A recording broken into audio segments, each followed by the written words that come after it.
Puspo Arum, sepenggal kisah kuntilanak dalam keris. Sebuah cerita horor dari akun Twitter @lelirosidah akan segera Mimin bawakan buat kalian semua, subscriber setia channel spesial horor yang selalu Mimin bangga-banggakan. Semoga segala kemudahan dan kelancaran dalam aktivitas kalian. Tanpa berlama-lama lagi, silakan langsung menyimak, mendengarkan ceritanya sampai akhir, dan tetap jangan lupa bahagia. Karena bahagia itu sederhana, bersyukur dengan apa yang kita miliki, bukan dengan apa yang orang lain miliki. Salam sehat dan sukses selalu buat kita semua.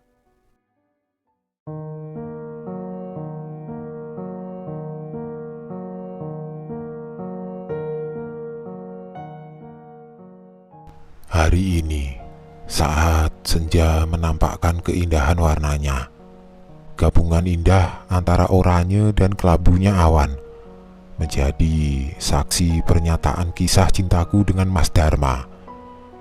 Diiringi dingin angin semilir pegunungan Kani menambah kesan dramatis peristiwa ini. Kami dalam perjalanan pulang dari pesarian Gunung Kani. Di dalam mobil sport putih, aku duduk di kursi depan sebelah kemudi, menopang daguku memandang keindahan kota Madang. Hijab unguku berkibar mengalun-alun seiring hembusan angin menerpa wajahku yang hitam manis. Kaca jendela mobil sengaja kubuka untuk menikmati udara alami. Udara yang tidak pernah kutemukan di tempat tinggalku, kota Sidobejo. "Bagaimana, Fit?" tanya Mas Dharma sembari terus mengemudi. "Gimana apanya?" tanyaku berbalik. "Mau melanjutkan tidak?" tanyanya lagi. Kupalingkan wajahku memandang wajahnya, lalu mengendikkan bahu. "Melanjutkan kisah kita, Fitri. 3 hari lagi aku akan datang ke rumahmu untuk melamarmu." Aku terperangah, kaget dan tidak percaya. Selama ini kami hanya berteman, tidak lebih. Hubungan kami terbatas seperti kakak adik. Tiba-tiba ia melantunkan kalimat yang membuatku tersipu malu. Sebab sebenarnya aku pun menyimpan rasa yang sama untuknya. "Kamu bilang sama orang tuamu ya?" Aku tergelak. Secepat ini dia mantap menembakku. "Kok pede bener kamu, Mas? Memangnya aku mau? Aku sudah tahu perasaanmu padaku, Fitri. Jadi aku pede. Aku ini lelaki pemalu yang tidak akan menyatakan cinta bila tidak yakin akan diterima." Pandangannya begitu teduh. Kutatap mata itu dalam-dalam, kutemukan cinta itu di sana. Ia terus tersenyum sambil tetap berkonsentrasi di balik kemudi. "Baiklah, Mas, aku tunggu janjimu 3 hari lagi," ujarku lugas. Ia terlihat mempesona hari ini. Rambutnya yang ikal dikuncir ke atas menambah maskulin penampilannya, menampakkan jidatnya yang putih bersih. Hatiku bergetar hebat, mengingat pernyataan cintanya barusan. Tidak sabar rasanya menanti 3 hari lagi.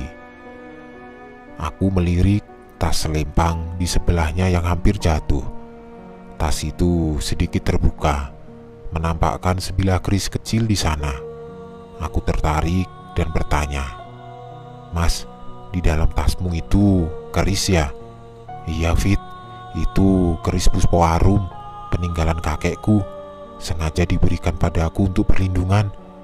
Aku mengangguk mengerti. Segera ia mengambilnya dari dalam tas dan menunjukkannya padaku. Besarnya hanya sepanjang telapak tangan. Warangkannya indah, terbalut ukiran gambar naga yang memikat. "Boleh aku memegangnya, Mas?" Ia mengangguk dan tersenyum.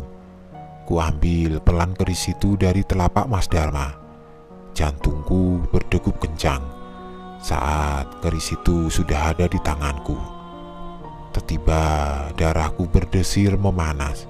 Kepalaku terasa berat dan ngilu. Refleks ku buang keris itu ke tubuh Mas Dharma. Ia kaget. Mobil sedikit oleng. Saat itu juga kulihat sekelebat bayangan melintas di depan mobil dan aku menjerit. Dengan sigap, Mas Dharma mengerim mendadak. Tubuh kami sedikit terpental, untung sabuk pengaman menolong kami. "Kamu tidak apa-apa, Fit?" tanya Mas Dharma khawatir. Aku menggeleng, celingukan mencari-cari bayangan di depan tadi. Cari apa? Aku hanya menggeleng untuk berbohong. Selanjutnya, dengan hati-hati kami meneruskan perjalanan. Aku mulai cemas. Mengingat kejadian tadi, kulirik keris yang sudah ditaruh Mas Dharma di atas dashboard mobil. Aku bergidik ngeri. "Mas, keris itu biasanya ada isinya kan?" tanyaku ingin tahu. "Tidak semua sih, Fit. Kalau aku sih nganggap ini cuma sebagai gaman, senjata, tidak lebih. Terlepas ada tidaknya isi di dalamnya, aku juga tidak pernah tahu." Aku tersenyum kecut memandangnya. Karena tidak bisa dipungkiri, aku mulai merasa risih menatap keris itu. "Sudah, gak usah dipikirin," ucapnya seraya mengelus mesra tanganku. Hari mulai berganti malam. 3 jam perjalanan akhirnya kami sampai di rumahku. Segera ku beranjak turun dan berpamit padanya. Tidak kuizinkan dia menemaniku masuk, karena aku sudah lelah dan ingin istirahat. Mobil berputar arah. Saat ia melambaikan tangan di depanku, aku tercekat melihat penampakan sesosok makhluk berpakaian putih dan rambut panjang duduk di sebelah Mas Dharma, di kursi yang tadi aku tempati. Jantungku terasa berhenti berdetak membiarkan mobil itu melaju jauh meninggalkanku. Apa aku tidak salah lihat? Aku terenyak kaget saat mendengar suara ibu memanggilku. "Fitri, kamu ngapain melamun di situ?" ujar ibu di depan pintu rumah. Aku segera tersadar dan berbalik. Iya, Bu." Segera aku berlari kecil masuk ke dalam rumah. Malam ini aku begitu gelisah, membolak-balikan badan di atas kasur berkali-kali, memandangi ruangan berukuran 3x3 ini. Aku begitu khawatir, cemas, dan takut dengan apa yang terjadi hari ini. Tidak bisa kuhubungi Mas Dharma, karena di perjalanan pulang tadi kami sudah berjanji untuk tidak saling menghubungi sampai 3 hari. Dan nantinya kita akan bertemu di acara lamarannya padaku. Aku tidak mau mengingkari janji ini dan berharap semua akan indah pada waktunya. Tubuhku mulai lelah. Mata pun terasa berat, perlahan netra ini mulai terpejam. Saat mata ini sudah benar-benar lelap, saat itu pula kurasakan angin dingin menerpaku. Seketika aku buka paksa mataku. Tubuhku kaku, seperti mematung menatap lekat-lekat pemandangan mengerikan di atasku. Tubuh kami hanya berjarak 5 cm. Ia menyeringai, menampakkan mulutnya yang lebar penuh cairan kental dan busuk. Ia menggeliat-liat seirama dengan degupan jantungku yang kian cepat. Aku melirikkan pandanganku ke atas dan ke bawah. Astaga, ini sosok kuntilanak. Rambutnya yang panjang menutupi tubuhku, membelitnya membuat penampakan ini kian jelas. Aroma busuk yang keluar dari tubuhnya menguar tajam hingga membuat perutku terasa mual. Rasa takut ini tertahan meluruhkan keringat dingin, mengucur ke seluruh tubuhku. Sekuat mungkin aku berusaha bersuara, namun gagal. Bahkan untuk menggerakkan tangan pun aku tidak mampu. Sekilas aku mengidarkan pandang menuju pintu berharap seseorang menemukanku. Aku hampir pasrah beberapa detik, hingga aku ingat bahwa aku masih punya Tuhan. Tidak hentinya hati ini merapal menyebut asmanya. Dan tiba-tiba suara daun pintu yang terbuka. Terima kasih Tuhan, Engkau mendengar rintihanku. Ibu menemukanku yang terbujur kaku, hanya bisa melirikkan mata ke kiri dan ke kanan. Bibirku bergetar mencoba memberitahu, namun nihil. Sosok itu tidak lagi berada di atasku, namun tubuh ini masih terasa terbelit. Bagi bayi yang dibedong, aku tidak mampu bergerak. "Dok, kamu ini kenapa?" tanyanya cemas. Ia memandang tubuhku yang kaku, lantas meraba-raba sepenuhnya mencari tahu apa yang membuatku sedemikian rupa. Aku hanya bisa menitikkan air mata sambil berusaha menggerakkan bibir yang hanya bisa membuka dan menutup tanpa suara. "Dok, Fitri, ya Tuhan." Secepatnya ibu keluar rumah mencari pertolongan. Memang kami hanya tinggal berdua. Ayahku sudah meninggal ketika aku kecil, hingga aku tidak mempunyai saudara. Selang beberapa detik, para tetangga mulai berhamburan masuk ke kamar. Terheran mereka melihat keadaanku. Ada yang menatapku dengan pandangan iba, ada yang hanya terus merapal istighfar tanpa henti, ada pula yang mengelus-elus ibuku turut berduka. "Cepat bawa ke rumah sakit saja Bu Ida, mungkin Fitri kena stroke. Zaman sekarang penyakit memang tidak pandang umur," saran seorang wanita parubaya tetangga depan rumahku. Semua mengangguk dan percaya. Ibu hanya bisa pasrah. Segera mereka menyiapkan mobil milik Pak Yusuf, tetangga kami yang kaya. 4 orang lelaki bersiap mengangkatku dari atas pembaringan. Mereka sudah ambil posisi masing-masing. Dalam hitungan ketiga mereka merintih kesulitan. Keempatnya saling pandang tidak percaya. Tubuh yang hanya berbobot 47 kg ini terasa ratusan kilo. Tidak ada yang sanggup mengangkat jasad ini meski hanya sesenti sekalipun. Berulang kali mereka mencoba, tetap tidak berhasil, hingga membuat nafas saling memburu. Mereka akhirnya menyerah, menyatakan tidak sanggup. Ibu semakin meraung-raung dalam tangisnya. Kulihat para tetangga ikut larut dalam sedih. "Sabar Bu Ida," kata itu yang berulang kali ku dengar. Semua hanya bisa menatapku dan ibu bergantian, seolah tidak percaya dengan apa yang terjadi. Tidak masuk akal. Karena terlalu lama Pak Yusuf yang sudah menunggu di depan mencari tahu apa yang terjadi. Awalnya ia tidak percaya, tapi setelah mencoba kembali untuk menarikku bersama beberapa lelaki, ia pun percaya. "Bu Ida, sepertinya penyakit yang dialami Fitri bukan penyakit medis. Ini tidak wajar. Sebaiknya ibu cari orang pintar," usul Pak Yusuf. Warga lainnya terlihat bergerumun saling pandang. Aku hanya bisa menatap mereka lewat lirikan mataku tanpa bisa bergerak sedikit pun. "Apa ada yang punya kenalan di sini? Mohon bantuannya Pak, Bu," pinta ibu memelas. Pak Yusuf segera merogoh sakunya dan mengambil ponsel. Kulihat ia men-scroll benda pipih itu beberapa kali, hingga ia terlihat menarik nafas lega seperti menemukan sesuatu.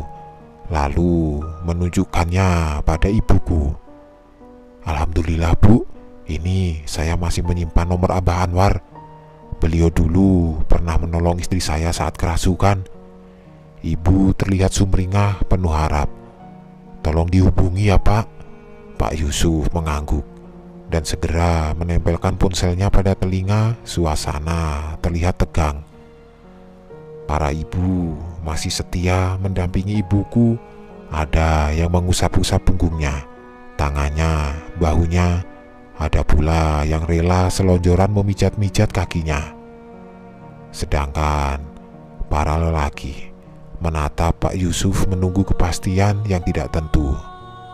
"Bu Ida, maaf sekali kalau malam ini dan besok beliau belum bisa. Lusa baru ada waktu. Apa Ibu mau menunggu?" Ibu menatapku penuh hibah, seakan bertanya apa aku bisa bertahan sampai lusa. Namun apa boleh buat, tidak ada pilihan. Beliau pun mengangguk mengiyakan. Satu persatu warga mulai meninggalkan kami dengan ucapan sabar dan tegar. Air mata ibu terus mengucur. Ia hanya bisa mengangguk tanpa membalas kata. Malam ini ibu tidur di sampingku. Tidak hentinya ia meluruhkan tangis sambil terus mengusap-usap wajahku. Sholawat, kalimat thayyibah, ayat-ayat suci Al-Quran tidak luput ia lantunkan. Hingga aku lihat ia tertidur dengan isakan yang mulai melemah. Sesaat kurasakan hening. Bahkan suara binatang malam yang biasanya menggema tidak lagi kudengar. Seketika bulu kuduk ini meremang. Saat itu pula dari bawah kasur perlahan wujud kuntilanak itu menampakkan sosoknya. Bibirku bergetar tidak karuan. Ingin kupanggil ibu di sampingku yang terlelap, tapi tidak bisa. Kurasakan rambut panjangnya kian membelit sakit. Wajahku memerah. Otot-otot seperti memaksa untuk keluar. Punggungku terasa diperas hingga membuatku menggelinjang ke atas. Hatiku menyeruakkan teriakan hebat, tetapi tidak dengan bibirku. Kuntilanak itu semakin menyeringai puas. "Ya Tuhan, apa aku akan mati?" Seketika jasad ini tersentak keras, seperti dihembaskan begitu saja, membuat ranjangku bergetar hebat. Ibu tersentak terbangun dengan segala keheranan. "Ada apa, Nduk?" Ia terduduk lalu mengedarkan pandangannya menelisik. Ia menatapku sembari beristighfar. "Sabar ya, Nduk." Ia memelukku dengan tangisan lirihnya. Tak lupa bacaan-bacaan mengagungkan Tuhan terus ia lontarkan hingga mata ini mulai terpejam. Hari kedua, ibu masih setia mendampingiku. Dengan telaten ia menyuapiku meski harus kumuntahkan kembali. Tanpa rasa jijik, ia membersihkan pula kotoran dan kencingku yang tidak dapat kutahan. Hanya air mata yang bisa kucurahkan untuk mengungkapkan perasaanku. Entah sampai kapan ini akan berakhir. Hilir mudik, para tetangga bergantian menengok. Banyak sekali makanan yang terkumpul di atas meja riasku. Ya, ibu yang harusnya bekerja sebagai buruh pabrik rela meninggalkan aktivitasnya untuk merawatku. Beruntung kami dikelilingi tetangga yang baik hati. Bahkan ada yang memberikan salam tempel berupa uang untuk kami. Seharian ibu hanya mengaji dan menangis. Hatiku luluh melihat kasih sayangnya yang besar kepadaku. Ingin rasanya memeluk, tapi apa daya. Tak sabar rasanya menanti hari esok, menunggu Abah Anwar menyelesaikan semua ini. Hari ketiga, pagi ini juga deru mobil kudengar terhenti di depan rumah. Untung ibu baru selesai menyekahku, mengganti bajuku yang sudah pesing. terdengar suara Pak Yusuf memanggil nama ibu.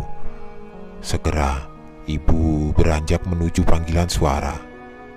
Tak lama ibu masuk kembali beserta 2 orang lelaki, Pak Yusuf dan kuduga yang satunya adalah Abah Anwar. Melihat dari pakaiannya yang serba putih dengan peci hitam melingkari kepalanya. Saat melihatku, seketika ia beristighfar kaget, seperti sudah mengerti apa yang kualami. Perlahan ia mendekat, duduk di pojok ranjangku, memandangku lekat, lantas memegang kakiku. Namanya siapa? Terbata-bata mulutku berusaha menjawab, namun hanya bisa mengatup tanpa bersuara. Fitri, Bah, Fitri Adriana, ibu menjawab. Bukan anakmu, Bu. Abah tersenyum lalu memencet keras jempol kakiku. Tubuhku meliuk-liuk kesakitan, mulutku terenganga. Abah semakin memperkeras rapalannya membuat suhu tubuhku kian panas. Saat itu pula, kuntilanak itu sudah berada di atasku memelukku erat. Aku menggeleng-geleng tidak karuan, berharap sosok itu melepaskanku. Ingin rasanya ku ucap tolong sekuat tenaga kepada Abah. Bisakah ia melihat pemandangan ini? Akankah ia melepaskanku dari jeratan mengerikan ini? Sesaat ku rasakan pandangan yang mulai memudar, tubuhku melemah, aku pingsan. Saat tersadar, kutemukan diriku yang masih kaku mencoba bergerak namun sulit. Tidak berhasilkah Abah? Kulirik Abah Anwar yang masih berada di ujung ranjangku. Mulutnya terlihat bercakap, di sampingnya Pak Yusuf berdiri dengan pandangan lurus yang sama dengan Abah. Kuikuti arah pandangnya yang bermuara pada ibu. Kulirik ibu yang terisak di sana. Ya Tuhan, sia-siakah jalan ini? Samar ku dengar penuturan Abah bahwa kuntilanak yang menggangguku ingin aku mati secara perlahan. Ia tidak ingin seketika menerkamku, karena baginya lebih asik menikmatiku tersiksa. Bah, apa tidak ada cara lain? Tanya ibu di sela isakannya. Ada, Bu, yang punya yang bisa ngusir. Abah tahu siapa yang punya? Tanya ibu menelisik. Abah Anwar terlihat menggeleng. Ibu menunduk, kulihat butiran air mata merembes di ujung matanya. Pak Yusuf mendekati ibu dan mengelus punggungnya. Kita sudah berusaha, Bu. Insya Allah nanti ada jalan lain. Setelahnya keduanya berpamitan pergi. Hari keempat. Ini berarti hari ketiga setelah pertemuan terakhirku dengan Mas Dharma. Astaga, aku sampai lupa memberitahu ibuku bahwa hari ini Mas Dharma akan melamarku. Aku menangis, meratapi diriku. Bagaimana bila Mas Dharma melihatku dengan keadaan seperti ini? Akankah tetap ada cinta untukku? Bisakah ia menerimaku? Rentetan pertanyaan terus muncul dalam benakku. Aku terisak, menghela nafas pendek-pendek. Tergesa ibu menghampiriku, menatapku penuh kesedihan. Ia mencium keningku dalam-dalam. Semakin deras linangan air mata ini tidak tertahan. Kami larut dalam kesedihan tidak berujung. Assalamualaikum. Ya Tuhan, itu suara Mas Dharma. Hatiku semakin tertekan. Aku malu dengan kondisiku, aku bahkan tidak bisa melihat sekacau apa penampilanku. Andai bisa, aku meminta pada ibu, ku ingin tampil cantik di depan Mas Dharma, tidak dengan piyama lusuh ini. Waalaikumsalam, jawab ibu sembari beranjak meninggalkanku. Saat membuka pintu rumah, ibu terkejut melihat Mas Dharma dan rombongannya dengan membawa beberapa seserahan. Mas Dharma pun bingung melihat penampilan ibu yang terlihat linglung.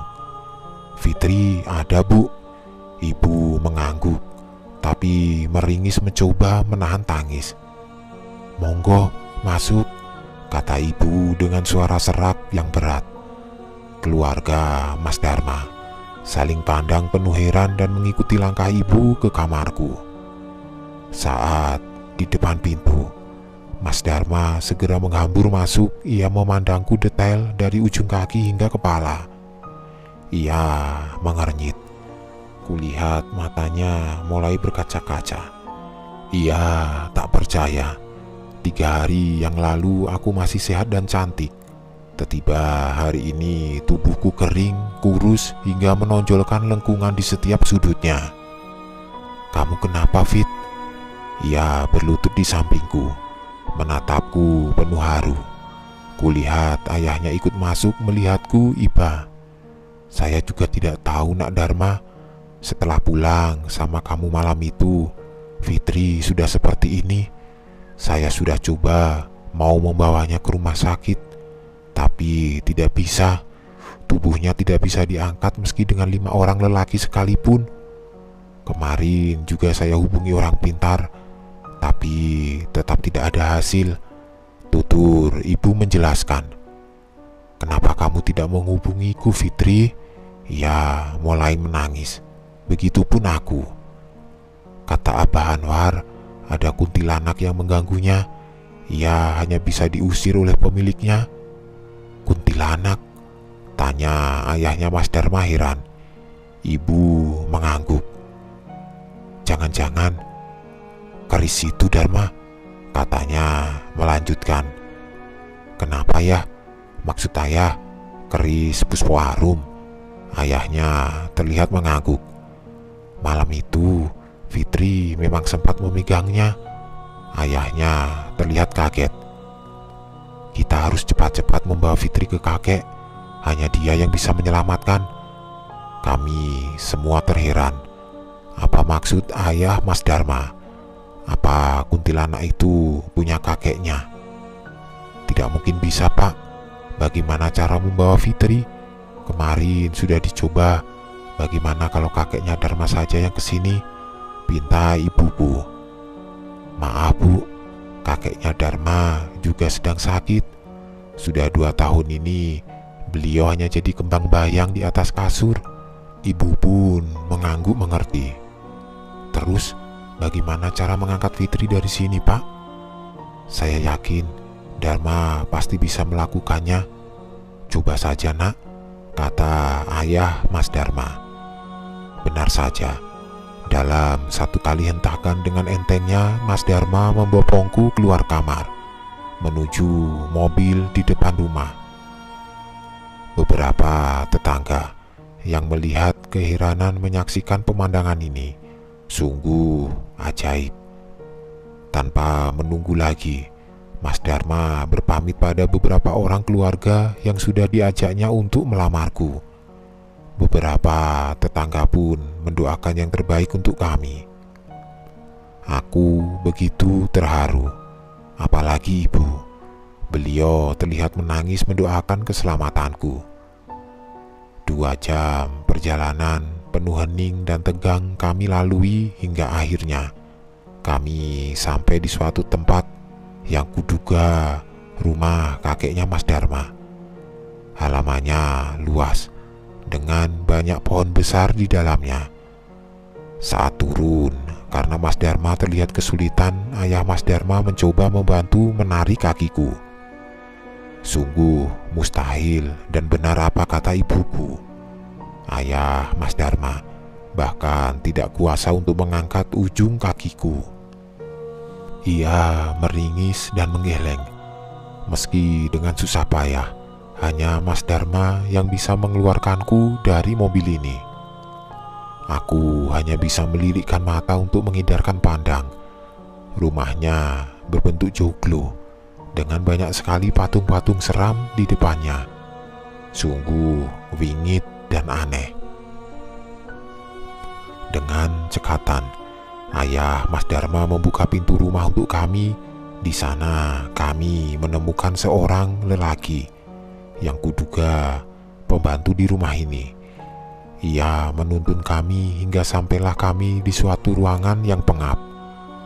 Ayah Mas Dharma menyingkap kelambu yang di sana sudah terbujur seorang kakek tua di atas ranjang besi. Ia tersenyum melihat kedatangan kami. Namun seketika garis bibirnya turun tatkala menatapku. "Tidurkan di sini, Le," katanya sembari menggeserkan badannya memberi ruang.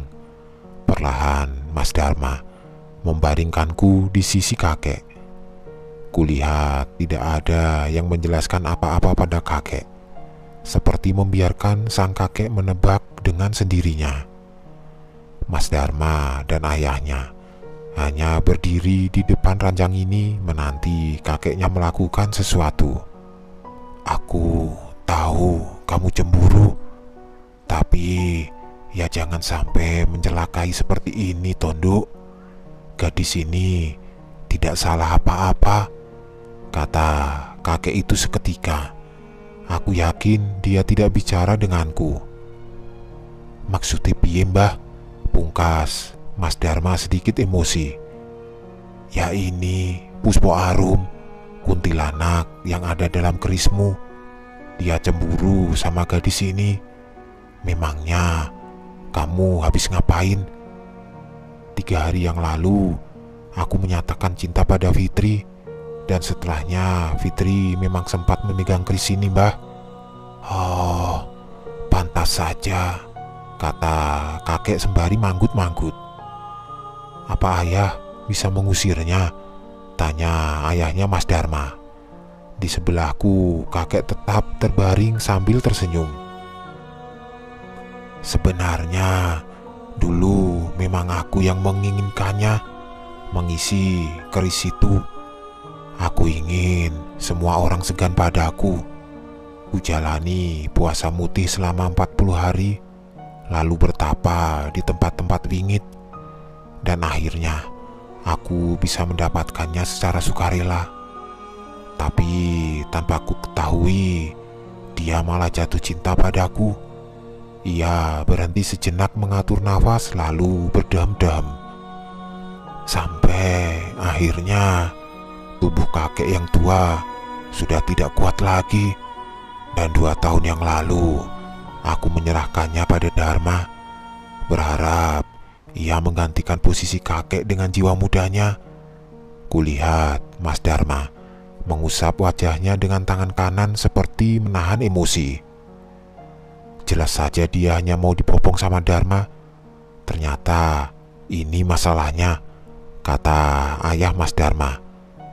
"Jadi ayah juga tahu kalau keris itu ada isinya?" Beliau mengangguk. "Ayah hanya sekedar tahu, tapi kakek tidak pernah memberi penjelasan seperti ini.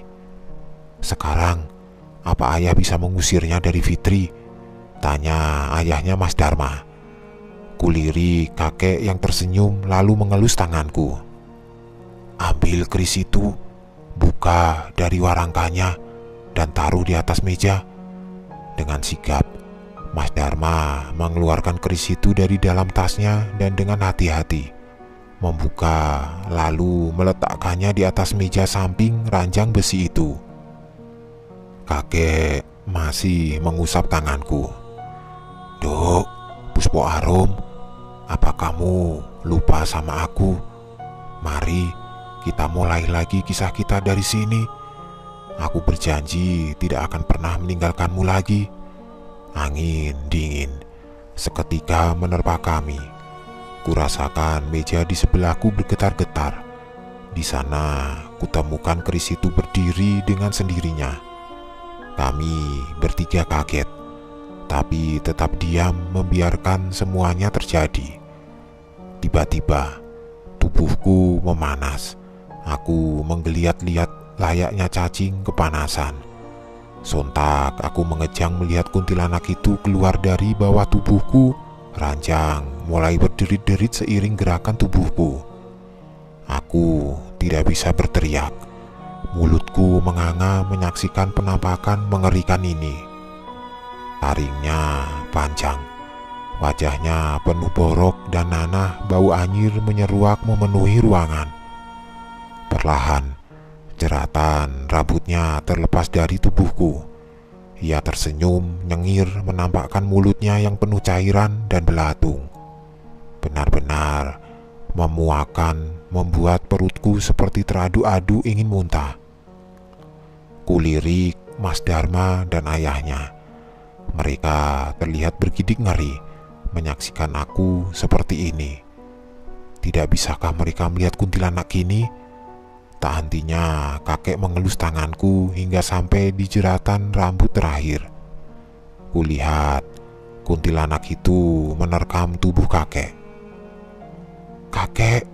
Sontak aku terduduk dan bisa mengeluarkan suara. Kakek mencengkram erat tanganku yang tadi dielusnya. Ia sedikit mengejang, lalu diam. Aku menoleh ke belakang melihat keris itu terbaring kembali. Mas Dharma dan ayahnya segera menghambur mendekati kakek. Mereka menangis histeris melihat kakek yang sudah kaku tidak bernafas. Kami tidak menyangka kakek mau menyerahkan nyawanya demi aku. Di sampingku Mas Dharma menangis terseduh. Begitupun ayahnya yang duduk di pojok ranjang memeluk kaki kakek dengan tangisan yang menyayat hati. Setelah memberitahu semua keluarga, satu persatu keluarganya datang memenuhi rumah kakek. Kulihat ibu juga hadir bersama rombongan keluarga Mas Dharma yang tadi diajaknya ke rumah. Saat melihatku, ia berlari memelukku sambil menangis. Tak menyangka aku sudah normal seperti sedia kala. "Bu, kakek sudah mengorbankan nyawanya demi aku.